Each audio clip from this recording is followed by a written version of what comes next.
Bonsoir à toutes et à tous, bonne fête nationale et merci de rester avec nous pour le développement de ces titres.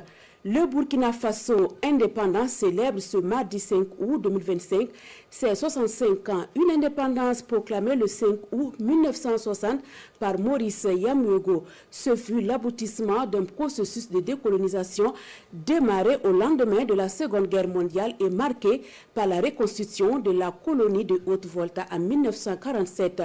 Retour sur le processus d'accession à la souveraineté internationale avec Lambert Souma.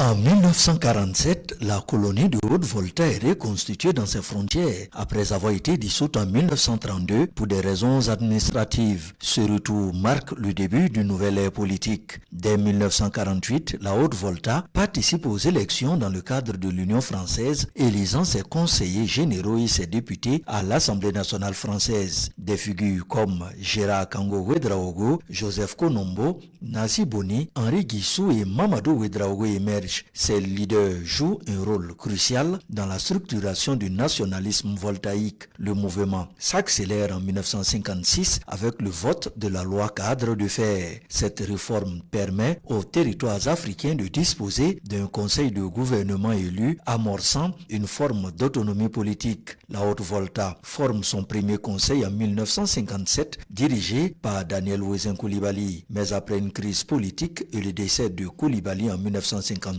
Maurice Yamuego, alors ministre de l'Intérieur, prend les rênes du gouvernement. Le 11 décembre 1958, la Haute-Volta devient une république autonome au sein de la communauté française. Elle tente brièvement l'expérience fédérale avec la Fédération du Mali avant de se retirer pour rejoindre le Conseil de l'Entente aux côtés de la Côte d'Ivoire, du Niger et du Dahomey, actuel Bénin. Le 11 juillet 1960, les accords de transfert de compétences sont signés avec la France. Et le 5 août 1960 à minuit, Maurice Yamuego proclame l'indépendance de la Haute-Volta. Dans un discours empreint de gravité et d'émotion, il invoque le droit naturel de l'homme à la liberté, à l'égalité et à la fraternité. Le pays devient souverain, libre de tracer sa propre voie. Ce moment historique est l'aboutissement de 15 années de lutte politique, de réformes administratives et de mobilisation populaire. Des générations de militants, de parlementaires, d'enseignants, d'anciens combattants et de chefs traditionnels ont œuvré pour cette émancipation.